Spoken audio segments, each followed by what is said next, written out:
नमस्कार, मैं हूं शम्स तहर खान और आप देख रहे हैं वारदात। आरजीकर अस्पताल के पूर्व प्रिंसिपल संदीप घोष के अलावा आखिर वो 4 लोग कौन हैं जिनका सीबीआई पॉलीग्राफ टेस्ट करवा रही है? इस केस से इन चारों का क्या रिश्ता है? तो सीबीआई सूत्रों के मुताबिक वारदात वाली रात अस्पताल की तीसरी मंजिल के सीसीटीवी कैमरे में कुल 6 लोग कैद हुए थे। इनमें से एक खुद वो पीड़ित जूनियर डॉक्टर थी, जबकि दूसरा आरोपी संजय रॉय था। इसके अलावा वो 4 लोग हैं जिन्होंने तीसरी मंजिल पर जूनियर डॉक्टर से या तो आखिरी बार बात की या फिर वो सेमिनार हॉल के करीब थे।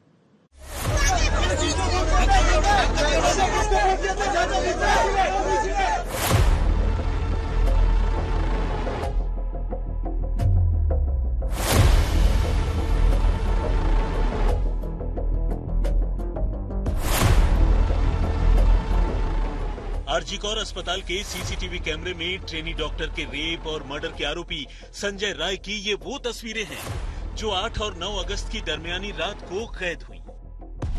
वो तस्वीरें जिन्होंने उसे पहले कोलकाता पुलिस और फिर सीबीआई के शिकंजे में पहुंचा दिया। संजय रॉय इन तस्वीरों में देर रात अकेले ही अस्पताल के इमरजेंसी बिल्डिंग में दाखिल होता हुआ और फिर अलग अलग रैंप और कॉरिडोर के रास्ते मौकाए वारदात की तरफ जाता हुआ दिख रहा है।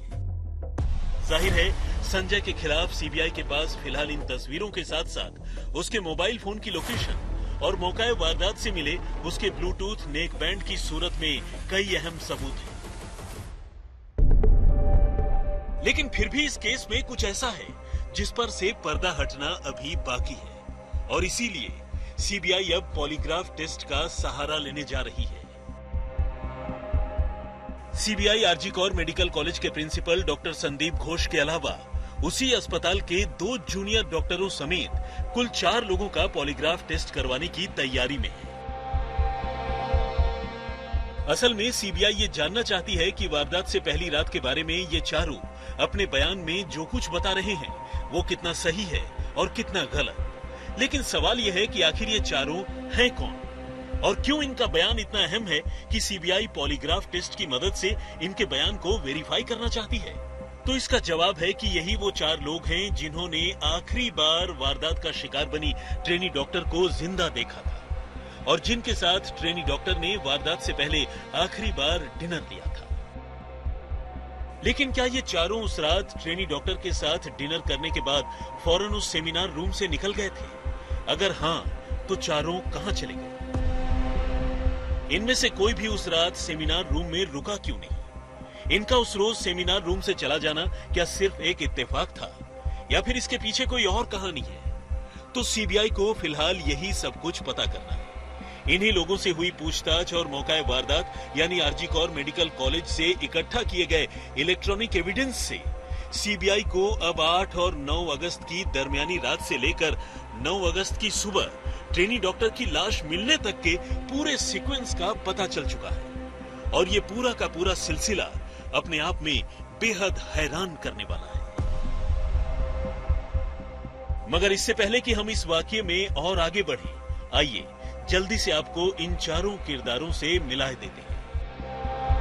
इन चारों में से 2 फर्स्ट ईयर पीजीटी डॉक्टर्स हैं जिनके नाम हैं ऑर्को और सौमित्र, जबकि तीसरा शख्स एक इंटर्न है जो उसी डिपार्टमेंट में काम सीख रहा है, उसका नाम है शुभदीप। और चौथा और आखिरी शख्स वो हाउस स्टाफ है जो इसी अस्पताल में काम करता है, नाम है गोलम। तो 8 और 9 अगस्त की रात को ये चारों उस ट्रेनी डॉक्टर के साथ ही ड्यूटी पर थे। इस समय तक ये सभी लोग अपनी 36 घंटे वाली ड्यूटी की शिफ्ट पूरी कर रहे थे। चूंकि उस रात ओलंपिक में भारत की सबसे बड़ी उम्मीद यानी नीरज चोपड़ा का फाइनल मुकाबला था, ट्रेनी डॉक्टर के साथ दोनों फर्स्ट ईयर पीजीटी डॉक्टर्स ने मिलकर डिनर करने और साथ मिलकर ही नीरज चोपड़ा का मुकाबला देखने का फैसला किया। प्लानिंग के मुताबिक तीनों डॉक्टर ने रात करीब 12 बजे एक साथ डिनर किया और फिर सेमिनार रूम में चले गए। यहाँ दोनों फर्स्ट ईयर पीजीटी डॉक्टर्स यानी ऑर्को और सौमित्रो ट्रेनी डॉक्टर के साथ रात करीब 1:30 से 2 बजे तक रिलैक्स करते रहे और यहीं बैठकर तीनों ने जैवलिन थ्रो का वो मुकाबला भी देखा। यहाँ डॉक्टर आमतौर पर रात को आराम करने के लिए एक स्लीप रूम का इस्तेमाल करते हैं। असल में ठीक सेमिनार रूम के सामने मौजूद स्लीप रूम नींद से जुड़ी समस्याओं के डायग्नोसिस करने की जगह है, जिसमें डॉक्टर अपने मरीजों की जांच करते हैं। इसी स्लीप रूम में मरीजों को पॉलीसोमनोग्राफी टेस्ट से गुजरना पड़ता है और इस रूम में 2 बिस्तर लगे हैं। चूंकि आमतौर पर अस्पताल में पॉलीसोमनोग्राफी के 2 से 3 केस ही हर महीने आते हैं, ये कमरा अक्सर खाली रहता है। ऐसे में इस रूम का इस्तेमाल ऑन ड्यूटी डॉक्टर्स काम के बीच झपकी लेने के लिए करते हैं। चूंकि इस रात पॉलीसोमनोग्राफी रूम में कुछ मरीजों का डायग्नोसिस चल रहा था, दोनों फर्स्ट ईयर पीजीटी डॉक्टर्स रात करीब 2 बजे तक ट्रेनी डॉक्टर के साथ सेमिनार रूम में ही बैठे रहे। लेकिन जैसे ही स्लीप रूम फ्री हो गया, दोनों जूनियर डॉक्टर रात के बाकी घंटों में आराम करने के लिए वहां चले गए। अस्पताल की व्यवस्था ये है कि लंबी ड्यूटी पर रहने वाले डॉक्टर्स रात को इसी स्लीप रूम में आराम करते हैं और कोई इमरजेंसी केस आने पर नर्स या अस्पताल के स्टाफ उन्हें बुलाने के लिए सीधे स्लीप रूम चले जाते हैं। 8 और 9 अगस्त की रात को वारदात का शिकार बनी ट्रेनी डॉक्टर ही उस डिपार्टमेंट में मौजूद डॉक्टर्स की टीम में सबसे सीनियर थी। व्यवस्था के मुताबिक रात को कोई केस आने पर पहले जूनियर डॉक्टर ही उसे देखते हैं और फिर जरूरत पड़ने पर अपने सीनियर को खबर देते हैं। जूनियर डॉक्टर ऑर्को और सौमित्रो ने सीबीआई को बताया है कि उस रात उनकी senior trainee doctor seminar room में ही सो रही थी और उन्होंने ये तय किया था कि वो दोनों स्लीप रूम में जाकर आराम करेंगे और जरूरत पड़ने पर पेशेंट्स को अटेंड करने के लिए नीचे चले जाएंगे। दोनों जूनियर डॉक्टरों ने पूछताछ में बताया है कि इसके बाद रात 2 बजे से लेकर अगली रोज सुबह तक उन्होंने उस ट्रेनी डॉक्टर को डिस्टर्ब नहीं किया, क्योंकि उस रात कोई ऐसा इमरजेंसी केस आया ही नहीं कि उन्हें अपने सीनियर को बुलाने की जरूरत पड़ती। बिल्डिंग में लगे सीसीटीवी कैमरों में उस रात मौजूद हाउस स्टाफ गोलम के मूवमेंट भी कैप्चर हुए, जिसमें गोलम रात करीब 2:45 बजे फर्स्ट फ्लोर से 3rd फ्लोर में जाता हुआ दिख रहा है। असल में उस रात गोलम की ड्यूटी फर्स्ट फ्लोर पर इमरजेंसी नहीं थी। ऐसे में सीबीआई ने गोलम से रात 2:45 बजे अचानक फर्स्ट फ्लोर पर जाने की वजह भी पूछी, जिसका गोलम ने जवाब दिया। इस हाउस स्टाफ ने बताया कि उस रात 3rd फ्लोर पर चल रहे टेस्ट को कंप्लीट करवाने के लिए वो ऊपर पहुंचा था और 3:30 से 3:45 के बीच वो 3rd फ्लोर से वापस फिर से फर्स्ट फ्लोर पर लौट आया था। इस रात के एक और किरदार यानी चेस्ट मेडिसिन डिपार्टमेंट के इंटर्न शुभोदीप से भी सीबीआई ने वारदात से पहली रात को लेकर पूछताछ की है। शुभोदीप ने बताया है कि उस रात वो 3rd फ्लोर पर मौजूद इंटर्न के रूम में ही मौजूद था। ये एक नॉन एसी रूम है। Seminar hall, sleep room, intern room, ये सारे कमरे 3rd फ्लोर पर एक दूसरे के बिल्कुल अगल बगल मौजूद हैं। अब सवाल यह है कि अगर ये कमरे एक दूसरे के बिल्कुल आसपास हैं, तो वारदात वाली रात इन्हें वारदात का शिकार बनी ट्रेनी डॉक्टर यानी अपने सीनियर की चीख सुनाई क्यों नहीं दी, जबकि उसके साथ उस रात पहले रेप और फिर कत्ल हुआ? तो तीनों ने इस सवाल का भी जवाब दिया है। तीनों का कहना है चूंकि सेमिनार रूम साउंड प्रूफ है, इसलिए उन्हें उस रात की वारदात के बारे में कुछ भी पता नहीं चला और न ही कोई शोर सुनाई दिया। यानी 9 अगस्त की सुबह काफी देर तक किसी को इस वारदात की कोई खबर ही नहीं थी। सीबीआई को मिले तथ्यों के मुताबिक 9 अगस्त की सुबह करीब 9:15 बजे उनके प्रोफेसर वार्ड में राउंड के लिए पहुंचे और उन्होंने ट्रेनी डॉक्टर की तलाश शुरू की। कायदे से उसे अब तक उठकर काम पर वापस आ जाना था। ऐसे में उन्होंने सेमिनार रूम में सो रही ट्रेनी डॉक्टर को जगाने के लिए जूनियर डॉक्टर सौमित्रो को उसके पास भेजा।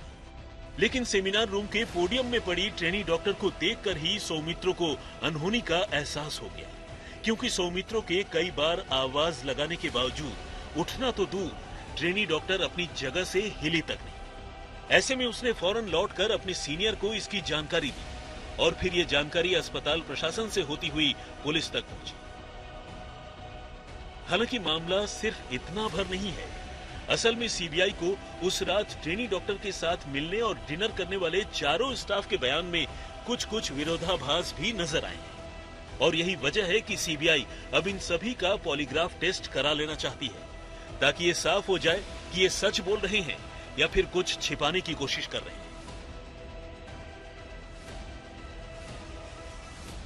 आरजीकर मामले में कुल 6 लोगों की पॉलीग्राफ टेस्ट की परमिशन सीबीआई को मिल चुकी है। इसमें अक्यूज संजय रॉय के अलावा उस कॉलेज की प्रिंसिपल संदीप घोष और 4 डॉक्टर्स जो उस रात मौजूद थे 3rd फ्लोर में, जिनका मूवमेंट्स भी कैप्चर हुआ है, उसकी भी पॉलीग्राफ टेस्ट होगी। पहली बार आज तक ने उनके वर्जन्स को एक्सेस किया है और उनके वर्जन्स को फुल प्रूफ करने के लिए ही सीबीआई पॉलीग्राफ टेस्ट के लिए आगे बढ़ रही है। ये हम बताएं कि उस दिन रात को करीबन 12 बजे के आसपास जो विक्टिम, उनके साथ 2 और डॉक्टर्स जो कि फर्स्ट ईयर की पीजीटी छात्र थे, वो डिनर करते हैं। उसके बाद वो सेमिनार रूम में पहुंच जाते हैं। सेमिनार रूम में वो 3 लोग कुल मिला के 1:30 से 2 बजे तक मौजूद थे। वो इसलिए मौजूद थे क्योंकि उस अस्पताल में एक स्लीप रूम होता है। यूजुअली जो ऑन कॉल डॉक्टर्स होते हैं वो स्लीप रूम में रहते हैं। हालांकि स्लीप रूम को पॉलीसोमनोग्राफी टेस्ट के लिए भी इस्तेमाल किया जाता है। पॉलीसोमनोग्राफी टेस्ट का एक केस उस रात चल रहा था जो करीबन 2 बजे खत्म हुआ।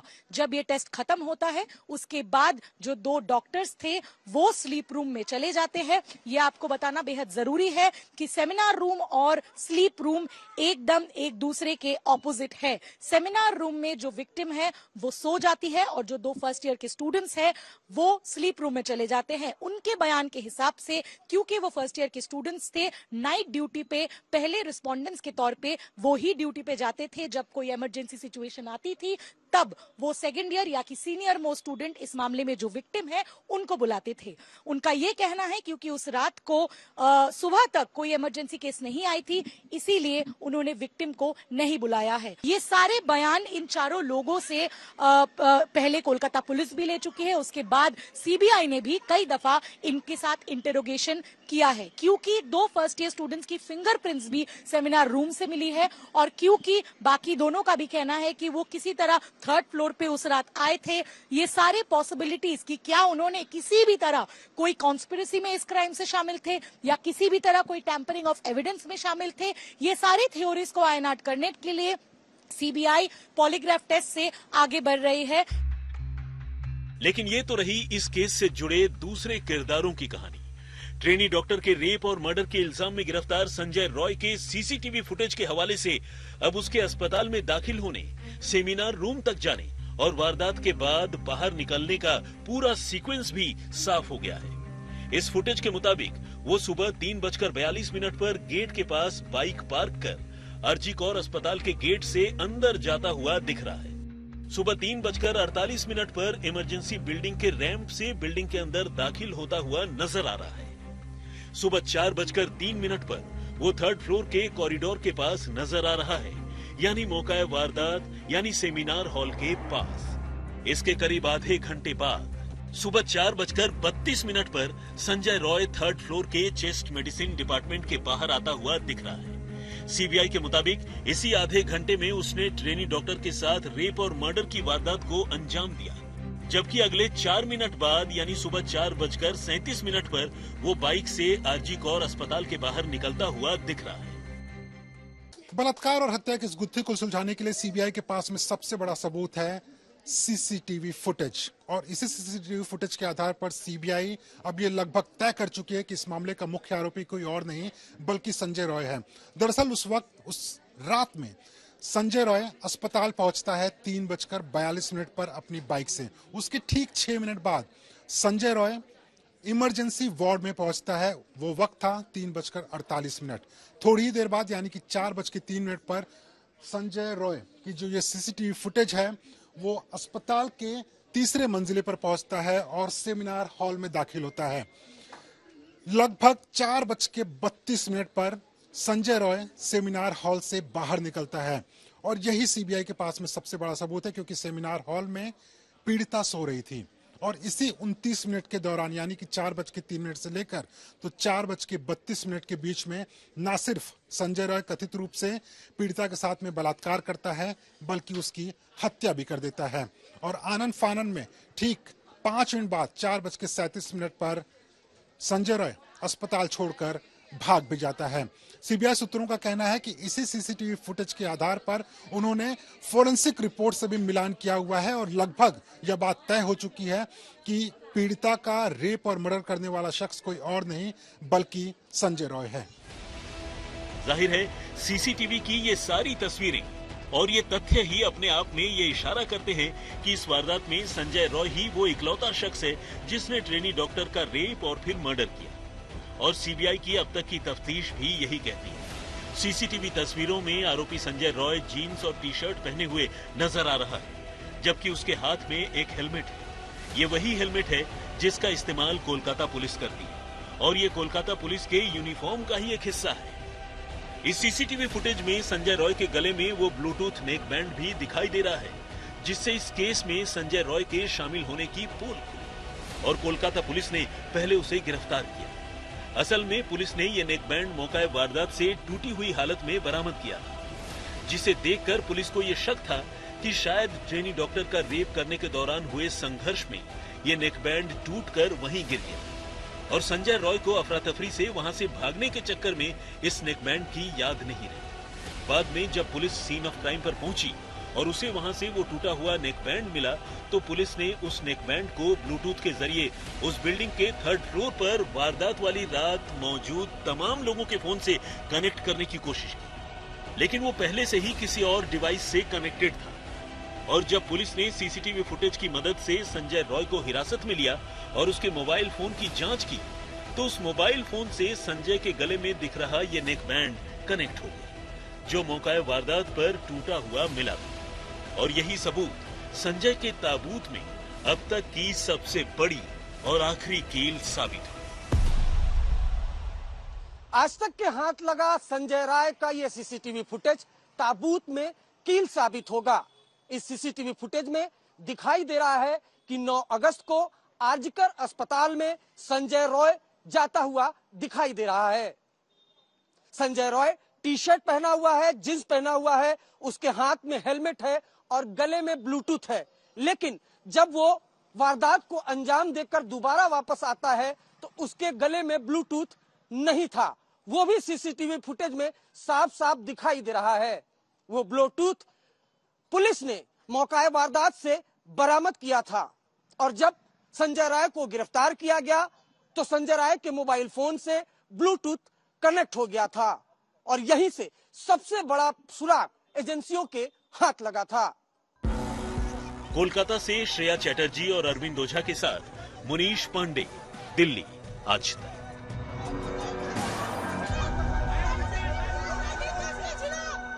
कोलकाता पुलिस ने जिस तरह से इस मामले की शुरुआती तफ्तीश की और जिस तरह शुरू में इस केस को हैंडल किया, उससे पीड़ित जूनियर डॉक्टर का परिवार खासा नाराज है। हालांकि परिवार का यह भी कहना है कि अब 10 दिन हो चुके हैं, लेकिन सीबीआई ने अब तक उन्हें ये नहीं बताया कि उनकी बेटी के साथ हुआ क्या था। परिवार की मांग है कि सीबीआई जल्द से जल्द इस केस का खुलासा करे।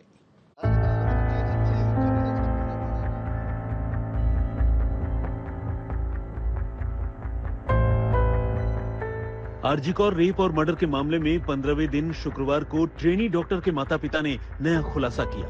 उन्होंने कहा कि उन्हें इस मामले में और भी लोगों के शामिल होने का शक है और इसके बारे में उन्होंने पहले ही सीबीआई को बता दिया है। डॉक्टर के माता पिता का कहना था कि अस्पताल के बारे में उनकी बेटी ने उन्हें कई बातें बताई थी जो उन्होंने सीबीआई के जांच अधिकारियों से शेयर की हैं और अधिकारियों ने कहा है कि वो उन पर भरोसा रखें। आप लोगों को शक था शुरू से कि कोई इनसाइडर जॉब है अभी भी है। तो आपने जब सीबीआई के लोगों ने आपसे पूछताछ की इनसाइडर जॉब, आपने उनको कुछ बताया इनसाइडर जॉब? ये तो नहीं, बाहर में नहीं बोली, बट आपने कुछ तो उनको बताया नहीं है बोला। जो लड़की में हमको इन्फॉर्म किया है सब बात ওনারা বলেছেন ওনাদের উপর ভরসা রাখতে আমাদের। এটা আমরা সিবিআই লোকজন বলেছেন এবং আমরা ওদের উপর ভরসা রাখি, কোর্টের উপর ভরসা রাখি, সুপ্রিম কোর্টের উপর ভরসা রাখছি, আমরা সবার উপর ভরসা রেখে চলি। সবার উপর ভরসা রাখি এবং আপনাদের উপরেও ভরসা আছে। আপনারা আমাদের কেসটা আরো অনেক। यानी आरजीकर अस्पताल में कुछ तो ऐसा जरूर था जिसके बारे में ट्रेनी डॉक्टर ने अपने घर वालों से चर्चा की थी। वो क्या बातें थी? जाहिर है वो कोई पॉजिटिव बातें नहीं होंगी, क्योंकि फिर उनका जिक्र रेप और मर्डर की इस वारदात के साथ नहीं होता। डॉक्टर के पिता ने कहा कि इस मामले में एक से ज्यादा लोग शामिल हैं या नहीं, सीबीआई ये पता करने की कोशिश कर रही है और उन्हें पूरी उम्मीद है कि सच्चाई सामने आएगी। डॉक्टर के घर वालों का कहना था कि आरजी कौर मेडिकल कॉलेज के प्रिंसिपल का रवैया उनके साथ बहुत ही रूखा रहा और जब उनकी बेटी की मौत के बाद वो अस्पताल पहुंचे तो प्रिंसिपल ने उनसे बात तक नहीं की। घर वालों का कहना था कि किसी भी मौकाए वारदात से सबूत मिटाने की कोशिश करना अपने आप में एक पनिशेबल ऑफेंस यानी सजा के लायक जुर्म है। सुप्रीम कोर्ट ने थर्सडे को मतलब डे आफ्टर टुमारो बोला है सीबीआई को भी और वेस्ट बंगाल पुलिस को भी कि आप जो है अपना स्टेटस रिपोर्ट दीजिए। तो आपको उम्मीद है कि स्टेटस रिपोर्ट में आपको उम्मीद है कि जो आपका एप्रीहेंशन था कि एक से ज्यादा लोग इन्वॉल्व है, क्या आपको लगता है सीबीआई कोशिश कर रहा है। आपको उम्मीद है कि सच्चाई आएगा, जस्टिस मिलेगा। और संदीप घोष से भी आज लगातार 5 दिन से पूछताछ हो रही है। सीबीआई ने कोई हिंट दिया कि क्या नहीं, हम लोग पूछेगा नहीं इसके बारे में। डिस्ट्रक्शन ऑफ एविडेंस को लेके मैम नहीं, हम कुछ संदीप सब के बारे में सब देख रहा है, हम कुछ नहीं। अब इंडिया में जो संविधान है उसमें एविडेंस मिटाना भी एक गलती है। इसका एक सजा होता है इसके लिए। तो आखिरी सवाल है मेरा, आपने ये कहा था कि जिस दिन आपको पता चला इस हादसे के बारे में प्रिंसिपल का बर्ताव आपकी तरफ बहुत ही रूड था, वो उसने हमसे बात भी नहीं किया। सारे दिन हम उधर 12 बजे से शाम 7 बजे तक था। उस टाइम हम कितने समय तक आपको इंतजार करना पड़ा? 4 घंटा। उन्होंने कहा कि कॉलेज के प्रिंसिपल, असिस्टेंट सुपरिंटेंडेंट कुछ छिपाने की कोशिश कर रहे हैं और हमने ये सारी बातें सीबीआई को बता दी है। इंद्रजीत कुंडू, कोलकाता, आज तक। तो वारदात में फिलहाल इतना ही, मगर देश और दुनिया की बाकी खबरों के लिए आप देखते रहिए आज तक।